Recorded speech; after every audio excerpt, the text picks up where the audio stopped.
Draining the oil water separator on a 2006 Ford F-250 Super Duty 6-liter.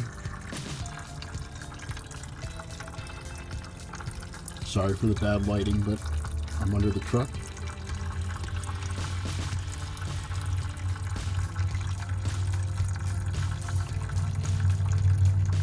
So today, in the lawn care prep for the season, I'm working on my 2006 Ford F-250 6-liter, doing an oil change, emptying the fuel water separator, changing out 2 fuel filters, one under the frame rail, under the driver's side door, and the other one up top. Sorry for the bad lighting. That's on the agenda. Also, prepping some of my equipment. Excuse my garage, it's a total mess. We have to scag. Just sharpen the blades, putting the new ones on. Got chain sharpened for a Stihl MS311. Got the pole saw, HT101 telescoping pole saw. Just put a new sharp blade on there, a sharp chain rather. And just messing around a little with the oil change of the F-250. Probably do a quick oil change in the 2003 TRX 400EX. And we'll see what happens. Also, Shindaiwa EB802 is going to get a new spark plug, new fuel filter, and new air filter. I might do a video on that as long as I have the time. Alright, getting ready for the 2016 lawn care season. We have a Big Tex 5x10 trailer. It's very small. I have to upgrade, but it did well for me last year, so I kept it. Last year was the first year I was in business. I bought a Scag Freedom Z. It's got a 52-inch deck. Cuts pretty well, stripes pretty nicely. It gets the job done. It's my first mower. Scag Freedom Z, not bad for a first mower. I got a basket, got some equipment on the front. Pulling the trailer, I have a 2006 Ford F-250 Super Duty 6-liter. Got a Husky toolbox on the back. I bought the Super Duty just in case I have to pull any equipment.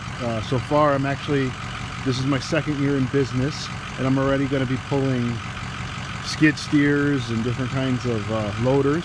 So I'm glad I went with the Super Duty.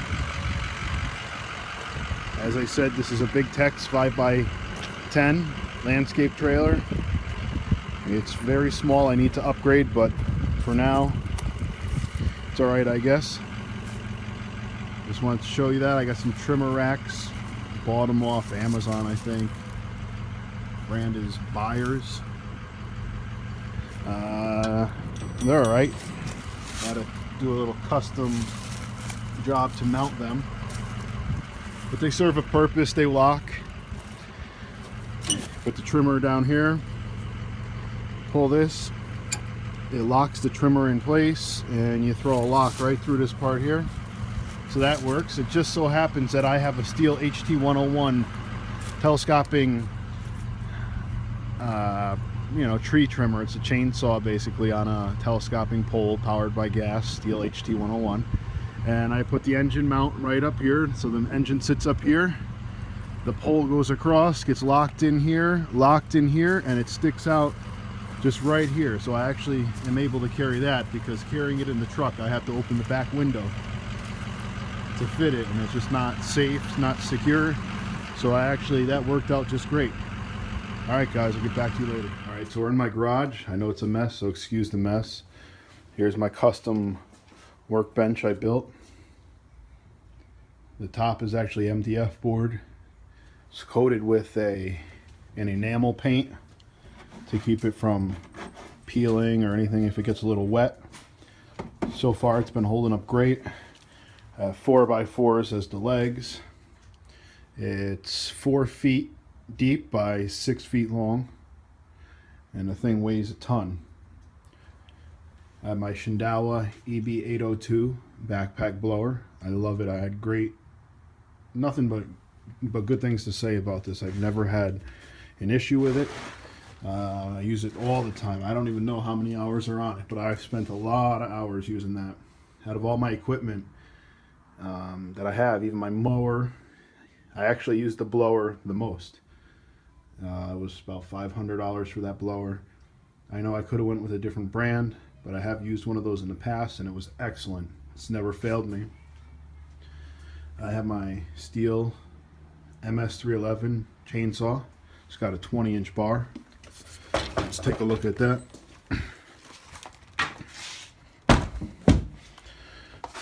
So I'm not sure, I can't remember the specs on this saw, but it's the Stihl MS311 20-inch bar. I just sharpened the chain, so that's ready to go this season. I think this is similar to maybe the Farm Boss. I'm not really sure.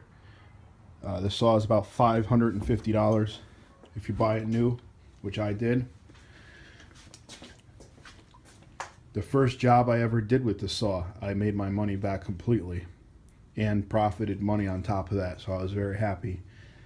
We did a large tree removal and this saw just cuts through it like butter.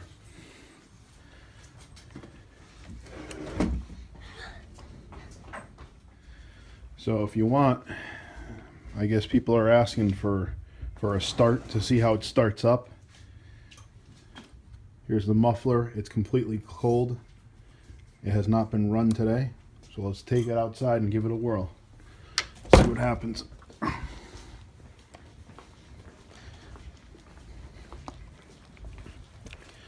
Alright, it's going to be kind of hard to film and start it.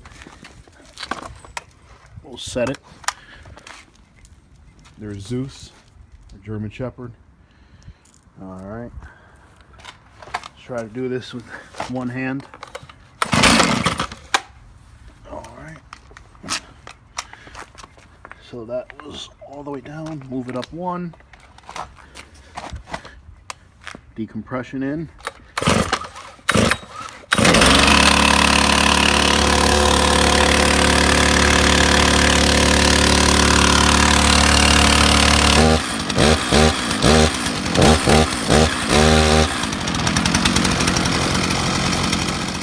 For my maintenance on my mowers and equipment, I have 2 compressors.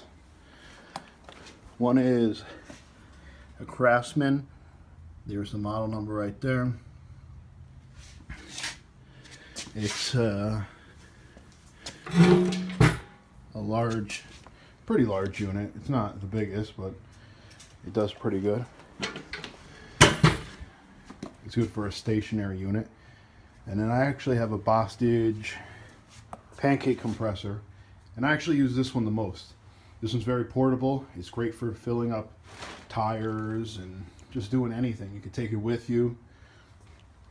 I'm constantly using this compressor. Even though it's not meant to run an air gun, I do. It's just more convenient. And that's really it. I have my other toy here. I was just doing an oil change on it. It's a 2003 TRX 400 EX. It's a Honda. Bought it used. It wasn't running. Fixed it up. And I might sell it. This is the second one that I bought just to fix it up and sell it and make some money. Here's my HT101 telescoping pole pruner. It's got a 12-inch bar on it. Just sharpened the chain the other day. It's a nice to have the telescoping pruner to take trees down, limbs down. It gets very heavy. It's hard to hold it. It weighs a ton, and it's a little underpowered. They make the HT 131, which is a bigger displacement engine. I should have went with that one. This one doesn't have as much power as I thought it would have. It does alright. Most of the times when I do tree jobs, I use the MS 311. Just knock down the branches with that, take out the trunks with that. But normally, if you have a big pile of sticks, instead of bending over with the heavy chainsaw and it does a number on your back, you just use this unit. You can stand 5-6 feet away from the big pile of branches and just cut them up from far away. You don't have to bend over or anything. And actually has a shoulder strap, so it connects right there. Connect the shoulder strap, and your shoulders take most of the weight so that your arms don't. So that's what I use that for. I have a Generac 3000 PSI power washer. Spent many hours on that. Works pretty well. Back there, this engine and this tube is for the cyclone rake. It actually sucks up leaves and chops them up and shoots them into the tow behind enclosure that you could pull with your mower or with an ATV, and it works pretty well. It sucks up the leaves and then you could dump them out. The enclosure is made of like a nylon material, and you could just dump that right out so all the mulched up leaves come out. Right now I use this to just blow all the leaves into a pile, suck it out with a tube that I have, and the tube connects right there and it'll suck up everything. But they do make an attachment that goes on your mower deck. So when you mow the lawn, all the clippings and leaves get sucked up into the tube out of the mower deck, and they go into the tow behind unit that they have, which I have to get the attachment for the Skaggs mower deck, and I'll be able to test that out.